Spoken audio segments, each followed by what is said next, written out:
Hey, folks, I'm Serious JG, and welcome back to Let's Play Romance of the Three Kingdoms 13.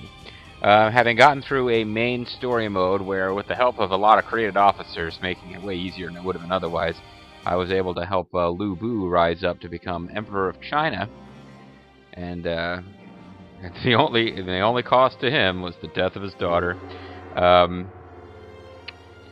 But yeah, that main mode has its stresses because man, there's like little kids outside screaming as they're playing. I hope they're not picking up. But there are some stresses associated with that mode because if you're playing on the YouTubes and you're recording a video a day and trying to maintain that pace, and you don't really, you can do a little bit of goofing around with playing off screen and to test things out, but mostly you're going with it. It's kind of like borderline roguelike, where if you fuck up, and it takes. And like a mistake, while not necessarily enough to get your character killed, could set back the cause of unifying China by years. Hero mode is a very different kind of thing because it's short little bite-sized pieces of RTK action, which I'm rather enjoying because they allow you to relive the actual events of the novel. And if you screw up, and you gotta go back, but you never go back that far because they're usually not that long. I think the most difficult of these so far has been Zhuge Liang's alliance at XIII, which involved some really tight time limits on accomplishing some tasks, and the game tells you how to do it, but it's still no time to spare. Zhou Yu's, I think, would have been extremely challenging if I wasn't totally used to RTK 10, where you hide on a wall and shoot fire arrows, or you shoot arrows, and like, couldn't literally build towers and have marksman units that do like tens of thousands of troops killed on every turn and spam the command or control or whatever it is, the thing that lets other officers keep giving orders to the same towers. The same tower keeps firing over and over and over again. But no, the basics of hang around on the walls, use archers to attack, and set the area outside of your own gate on fire so the troops who come to try to break through your gate are constantly burning to death, worked really good. And as a result, I think in the second half of that, when we had to take several cities to cut off Cao Cao's retreat, we had not lost that many troops and were able to do it fairly well. And in that last city, it seemed like it was gaining troops back at an enormous rate, and we were going to have a real fight for that. But somehow it all worked out, and I was pretty happy. So it seems like that could have been really tough, and we got through it okay. But in general, they're getting harder and harder. So it'll be interesting to see what happens as we enter Shu. Talent above all. Now, we already saw these. Enemy of the Triumphant Ma, Talent above all. Yeah, this was like Cao Cao defeats the Ma clan and unifies the north, and then this was the one where he decides, you know what? I rule more than 1/3 of China, and I rule the most prosperous portion of the country. I'm going to chillax for a minute and try to build up my domestics. And this opens the door for Liu Bei, last scion of the Han, to try to... Did I pronounce that right? Is it scion? It's one of those words I see written down but don't hear spoken out loud. S-C-I-O-N. But he's a stalwart of the Han who wants to... and with Zhuge Liang guiding him, is going to build up a power base in the southwest of China, from which the long-term plan is to attack the north and defeat the traitor Cao Cao and restore the Han. To do that, though, he needs to build up a power base, and his brother, Zhang Fei, is one of the people who's going to help him do it. When one hears a description of a man with hair like tigers and voice thunderous, who is reckless and wild, and an unrivaled drinker with over 5 meters long serpent blade in his hand, there's no person in this world who would not recognize the image of Liu Bei's sworn brother Zhang Fei. In order to assist his sworn brother in conquering Shu, Zhang Fei is readying for the battle. So this is one I played like just maybe at most a half an hour playing around off screen with this, and could not get past the very first objective. And again, it came down to you've got like no time. So I didn't realize just how tight the time was until as I was about to accomplish it, I got a message saying, yep, you failed. So this is another one we're going to have to be going at a breakneck pace the whole time. It's an interesting chapter for Zhang Fei, though. Zhang Fei has a couple of big moments in the novel. He is, of course, Liu Bei's sworn brother, and in the very first chapter of the novel, he meets Liu Bei and sees Liu Bei moping around and acting all sigh and sighing heavily, and Zhang Fei is the one who like fires him up to do something rather than just moping around. Early in the book, I think it might even be the second chapter, they come across these three sworn brothers, including Guan Yu, come across a corrupt administrator who's like stealing from the people, and he's just kind of a good example. Like, you know, you need to bribe him before he'll do the things that he's supposed to be doing as the administrator. He's kind of a symbol of everything that was wrong with the administration in late Han. And Zhang Fei, like after he insults Zhang Fei ties him to a tree and gets a switch and goes to beat him. And Liu Bei has to stop. Like, Zhang Fei gives him a sound thrashing, and Liu Bei stops him before he beats the man to death. And in different local variations of the story, sometimes it's Liu Bei who beats the corrupt administrator. But basically, the whole novel is talking about how he's uncouth and he's unrefined, but who amongst us hasn't wanted to do what Zhang Fei did and just kick the shit out of corrupt government? Later is the famous episode where he is the first one to ride out. Lu Bu is like dominating, and everyone is afraid of Lu Bu. And during the big battle between the Yuan Shao's coalition and Lu Bu, Zhang Fei is the first one to ride out and delivers the immortal line, "Bastard with three fathers, know me for Zhang Fei of Yan," which is pretty fucking badass, considering that Lu Bu had a biological father. We don't know what happened to his biological father. He was accepted as an adopted son by his first lord, who he killed. And then Dong Zhuo made Lu Bu his adopted son. Now, of course, Lu Bu later killed Dong Zhuo, but at this point, he's the bastard of three fathers. So Zhang Fei rides out, challenges Lu Bu, the baddest man on the planet, and he's like, "Fuck you, Lu Bu, you ain't shit," and rides out to fight Lu Bu, and eventually drawing Guan Yu and Liu Bei into the battle, and that inspires the entire army, who goes on to defeat Dong Zhuo. But it's Zhang Fei is the one who steps up. Later, of course, he famously gets drunk and fucks up and costs Liu Bei his only city, which Lu Bu takes the city when Zhang Fei gets drunk and beats up Lu Bu's cousin, which gives Lu Bu an excuse within the realms of Confucian morality to attack and take the city, and it's Zhang Fei's fault. And Zhang Fei offers to kill himself to make it right, and Liu Bei stops him with another immortal line from the novel that, you know, because Liu Bei's wives were captured by Lu Bu as part of this, and Zhang Fei goes to kill himself, and Liu Bei stops him and says, "Wives and children are like garments who can be mended, but brothers are like limbs, and who can mend a limb once it's been lost?" So that's an incredibly sexist saying that came from Liu Bei. Zhang Fei later, this next big moment for him in the novel is probably when he makes the stand at Steeple Slope Bridge, or whatever it's called. Cao Cao's army of like 800 billion dudes is chasing Liu Bei's army of like 6 guys, and in order to give them time to escape, Zhang Fei, with a small contingent of horsemen, stands blocking a bridge and bellows out, "I am Zhang Fei, this bridge belongs to me, and the penalty for crossing is death." And in the Dynasty Warriors games, they play it up that Cao Cao is like so afraid of Zhang Fei because Guan Yu had talked up Zhang Fei's martial prowess when he was serving with Cao Cao. So Cao Cao is so afraid of Zhang Fei, he refuses to advance. The novel actually makes it pretty clear that with Zhang Fei and such a small force guarding the bridge, Cao Cao thinks that it's basically it's a trap and that there's an ambush waiting for them, and that Zhang Fei and this paltry group of troops is the bait to get them to advance. Either way, Zhang Fei holds off an army where he's outnumbered like 1,000,000 to 1 and allows Liu Bei to retreat. And then things go quiet for a while. So at this point, Zhang Fei hasn't really done much for a while. He's been asking Liu Bei for a chance to prove himself in battle. He didn't really get to do very much with Chirbi and all that. Liu Bei was actually reluctant to use him in the invasion of Shu because there's a whole political situation going on. I'm talking a lot, I know. You can skip ahead if you want to. Use your preview image at the bottom of the screen to see when the gameplay started, but I'm just giving you some background. Some people like that, some people don't.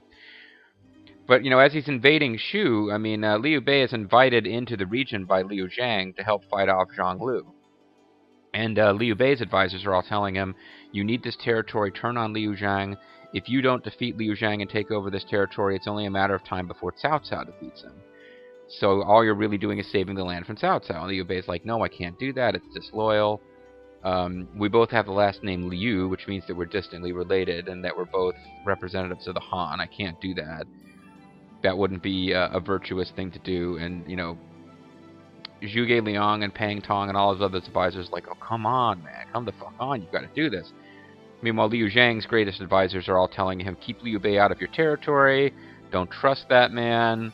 He's too famous and too, you know, he's this big hero who's trying to conquer the land. You can't just invite him in and expect that he's going to be subservient to you. And Liu Zhang doesn't listen, and eventually Liu Bei finds finds some kind of internal logic where it's okay to attack Liu Zhang and take his territories. He's not that happy about it, but he knows he's got to do it. And it's the best thing for the land because, again, under Liu Zhang, it's just going to fall to Cao Cao anyway. So he's got his fairly newly won generals at this point. He got Huang Zhang while defeating some lesser warlords that we don't bother to show in this game. It's just kind of a quick episode of the novel. He beats some of the warlords in south-central China and gets Huang Zhang and I cannot remember his name. The guy who Wei Yan, yeah, the guy who talked like this in game for some reason. Yeah, Wei Yan and Huang Zhang end up working for him. They're principal officers leading the initial attacks into Shu. He has Guan Yu out guarding the eastern frontier in case Wei or Wu attack. And Zhuge Liang gives Guan Yu the famous advice, resist Wei, conciliate Wu. In other words, if Wu comes knocking, he's to use any diplomacy necessary to maintain good relations. If Wei is to attack, he has to resist with force, because Zhuge Liang is trying to maintain an alliance between Shu and Wu against Wei.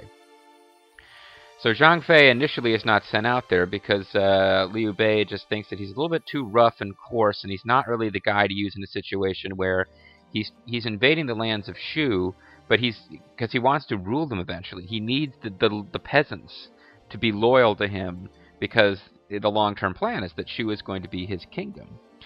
So he needs to show the people respect and not harm them unduly during the military campaign so that they will accept him as the ruler once he defeats Liu Zhang. And he doesn't think Zhang Fei is the guy for that, because Zhang Fei is not about like diplomacy and comportment.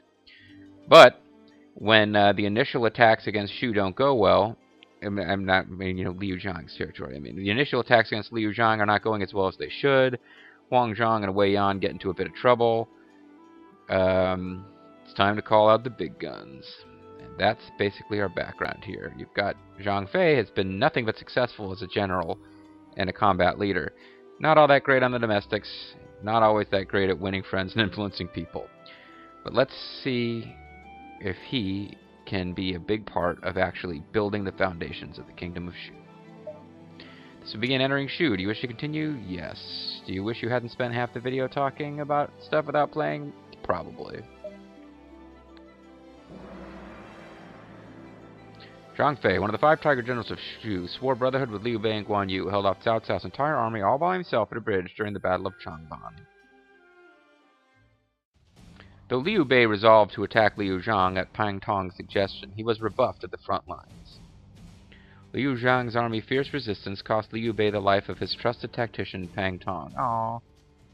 I guess we're skipping past that part, but that's true now that I think about it. I think it's when Pang Tong died, Liu Bei knew things were going poorly, and he had Zhuge Liang and Zhang Fei added to the group of officers who were working to finish things off, leading him to call on Zhuge Liang's aid. And actually, now that I think about it, the notes for the translation of the novel that I'm using, somebody asked which translation I'm using. I never got around to answering them. I'll try to remember to do that. But it's a kind of a weird, it's an expensive edition. I got it as a gift. I didn't buy it for myself. It's an expensive edition because it has Chinese on one side and English on the other side. So it's meant to be used as a primer for learning Chinese, which I have not attempted to use it for that at all. But the notes mention that there are some scholarly articles suggesting that Zhuge Liang may not have been entirely upset and saddened to see Pang Tong die, because Pang Tong and Zhuge Liang would almost certainly have become rivals for power in Liu Bei's administration in the long term. But anyway, Pang Tong gets killed at Fallen Phoenix Hill. And Zhuge Liang is called in to clear the mess up. Zhuge Liang had chosen Zhang Fei to aid his master, a peerless warrior, Liu Bei's brother-in-law, and an irreplaceable officer. This was, however, a bitter choice stemming from a lack of manpower. Zhuge Liang, known for his strategist's brilliance, took a rare gamble. Should Zhang Fei have been sent after Shu, people his forces wanted as allies later? Yeah, see, that's what I was talking about. This man, this heavy drinker, quick to violence and fits of rage, a barbarian lacking in reason, was about to take the field. He's probably my favorite character in the whole novel, actually. And not just because I, too, am a loud, angry drunk who was killed by my own men. Just kidding. Zhang Fei is of all the characters in the novel, and he's not a unique character in Chinese fiction, like, the Water Margin has characters who are just, like, loud and boastful, and it's supposed to be both amusing and exciting to see how far astray they walk of the Confucian morals of the time. He's like, you know, a wild man character, but he's very cool for a Western audience because, like, you know, the fealty to the emperor and some of the rules of etiquette are just so strange and alien to us. Seeing a guy go out there and just, like, be his own man and do his own thing is very appealing. It's part of the reason too why Lu Bu just comes across as this really cool guy in Western audiences, when in the novel you're supposed to look at him and be disgusted with the way he comports himself. Fa Zhang. My name is Fa Zhang, and I'll be watching over you this campaign. Now, Zhang Fei, do you remember what Zhuge Liang told you? Does Zhuge Liang think he's dealing with a child? I'm Bearded Warrior Man. Of course I remember, he just told me. Just to be sure, do recite it. We don't have time for that. Wang Zhang and Wei Yan are getting thrashed out on the battlefield. They're getting trashed, they're getting drunk, and I'm not there. Let's get ready to go. Cite it. Fine. 1. Don't underestimate the enemy. 2. Follow martial code and don't pillage. 3. Be nice to people and win their favor. And 4? 4. Don't hit my subordinates. Wonderfully remembered. You'd better be grateful to Zhuge Liang. If it weren't for number 4, you'd be laid out on the ground about now. Acknowledged. Now the men are ready to march, so give the order when you will. Don't need to tell me twice. Bring me the serpent blade. We march. This is going to take more patience than I thought, or perhaps... Capture Zhang Zhao without losing Wei Yan or Wang Zhang. So we're on the march already. I can't help myself. I want to take a look at our situation. So if you look at our force, we've basically taken over the territories that used to belong to Liu Biao. These territories down here splintered with Liu Biao's death, and you had like 4 different regional warlords who were kind of holding them. And I don't remember which city is which, but in the course of taking over these cities, Liu Bei gets Wang Zhang and Wei Yan as his generals. These ones down here actually do not belong to Sun Quan. They still belong to Shi Ji, who is kind of like semi-autonomous for the duration of the novel, or you know, for a long time anyway. He's kind of like paying some tribute to the Sun clan, but still kind of doing his own thing. I don't know why these forces are different. I'm a little confused as to who's represented by the yellow.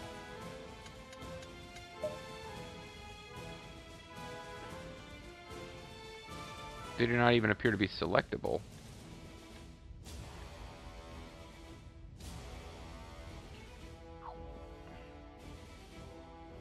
Oh, sorry, I went with current force.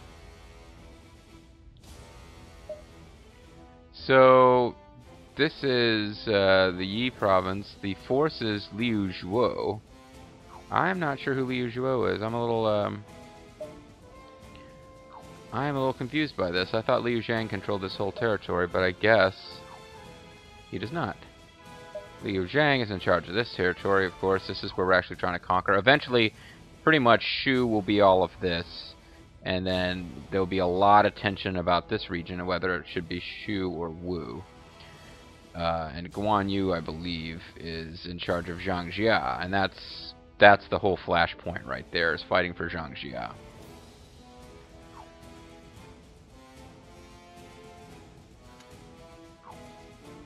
So we just marched out of Yong'an.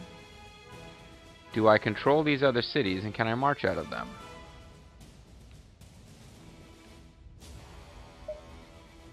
It looks like I can deploy out of these other cities. And I don't know how much time I have to work with. But it's only these cities. We're not supposed to be engaging with any of these others, so...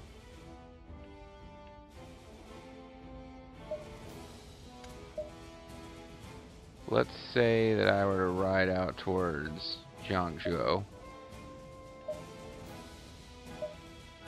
Okay, these are the only two cities I can deploy from. So... if I auto-form, I'm going to get a bunch of heavy horse. Well, no, I've got a mix of heavy horse and heavy bow. See, I don't know why they would give you... I don't know why they would ever give you light when you've got an option for heavy.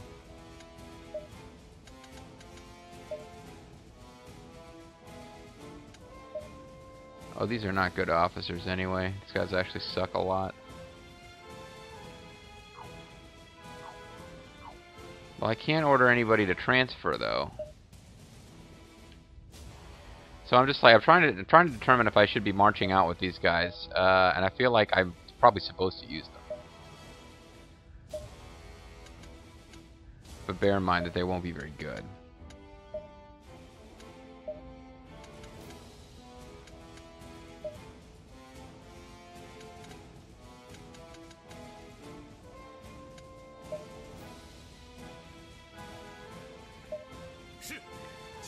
So they're coming, which means that I'll have some kind of reinforcement. Hopefully this will not mean that Cao Cao attacks. I'm hoping that this hero mode, like many of the others, has a bunch of forces on the map that AI just doesn't do anything. They're just there. But as far as our timetable goes, we have to capture Chengdu by August 30th, and we have to capture Jiangzhou before Weiyan and Huangzhong escape. Or, what? Escape? I guess, yeah, they're going to be defeated, which would be the escape. So it's January of 2014. Chengdu is... that's Shatong. There's Chengdu. So hopefully plot will happen, because I am badly outnumbered if I don't get to use the other Shu forces.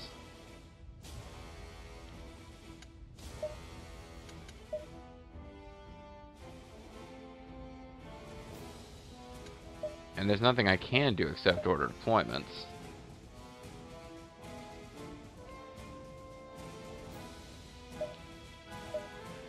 Yeah, these other cities are not part of my district, so...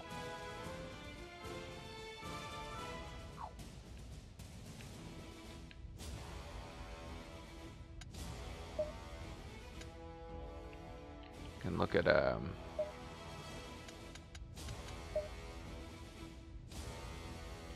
there's Zhangfei district, apparently, because I just marched out of there. And I just marched out of here, but I don't, huh.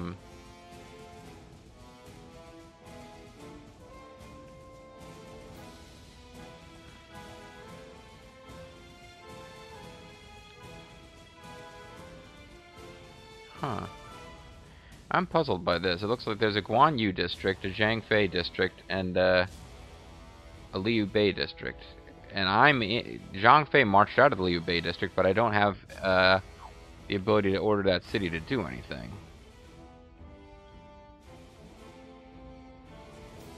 So I doubt I was supposed to ride back and issue orders. I think I'm supposed to keep marching, so let's keep marching. Because if I don't save Huangzhong and Weiyan, this whole thing's over.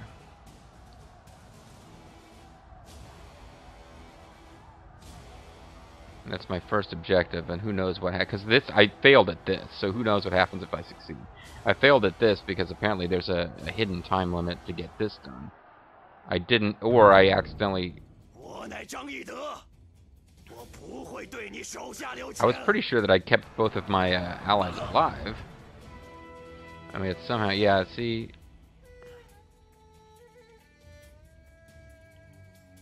Weiyan and Zhangfei are both kind of... or Weiyan and Huangzhong are both already kind of screwed.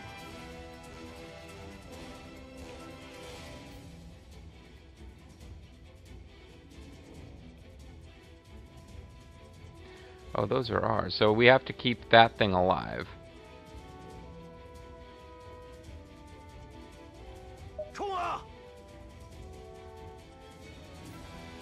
Alright, well, what I'm going to do is basically have my, I'm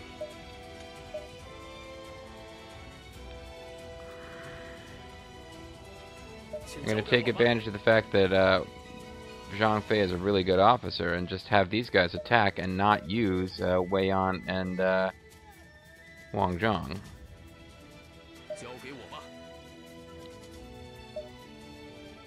I'll just let them defend for a while.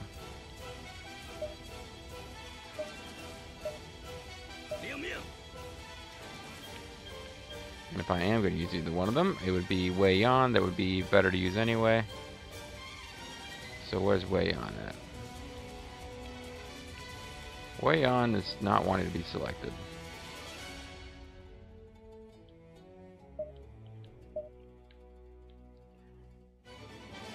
Alright, Wei Yan, let's get you to shelter over here, since we're supposed to be defending that place.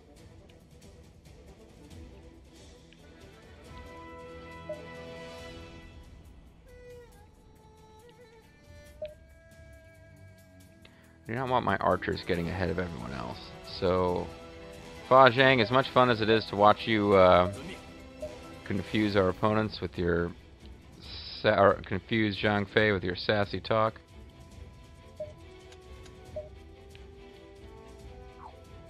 I want to try to pincer attack this guy.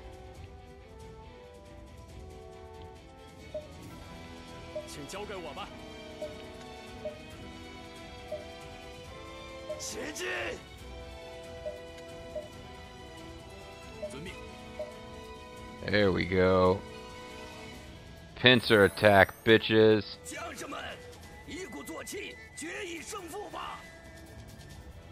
Oh, Zhang Fei's already taken a beating, though. Thousand Slayer. Immensely increased zone attack. Grants cleave. Strike. Yeah. Thousand Slayer is a really freaking good tactic.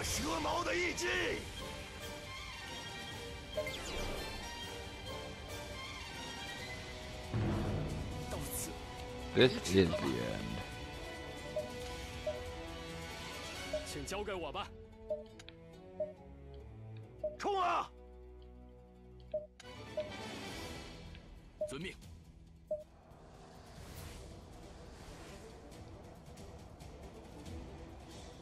I don't know how long Thousand Slayer is going to last, but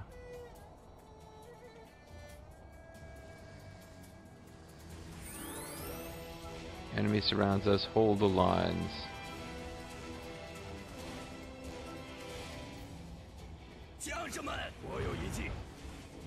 Now Wei Yan throwing out some awesome strategic advice, even though he got his butt kicked, and that's why the situation is so bad. Zhang Fei's taking a lot of damage here, unfortunately. But we got the "We Are Going to Win" music playing. If I get Thousand Slayer off again, my morale will go up. And I'll take everybody's sorry asses out.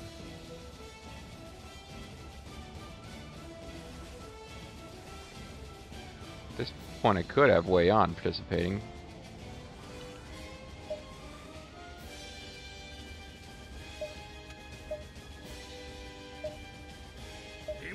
Yeah, I think I've reached the point where these guys will be okay to get through the battle. Especially because Wang Zhang is an archer unit, so he'll be attacking from a distance, and he's really damn good, too.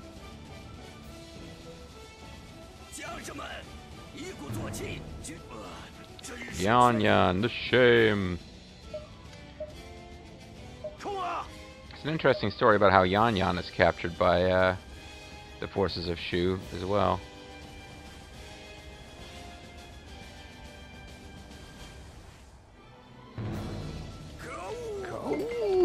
You'd think I just suggested we betray Emperor Lu Bu.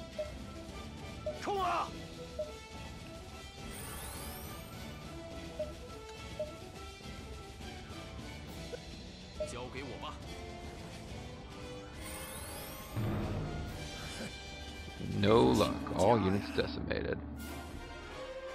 Bring my cup. It is time for the victory celebration. Zhang Fei gets all the glory because he pretty much did all the work. I'm surprised Wei Yan did so much in such a short time. I'm the one who brought victory. I ranked first. I could have done a lot better, to be honest. For the battle, you've been awarded. This calls for celebration.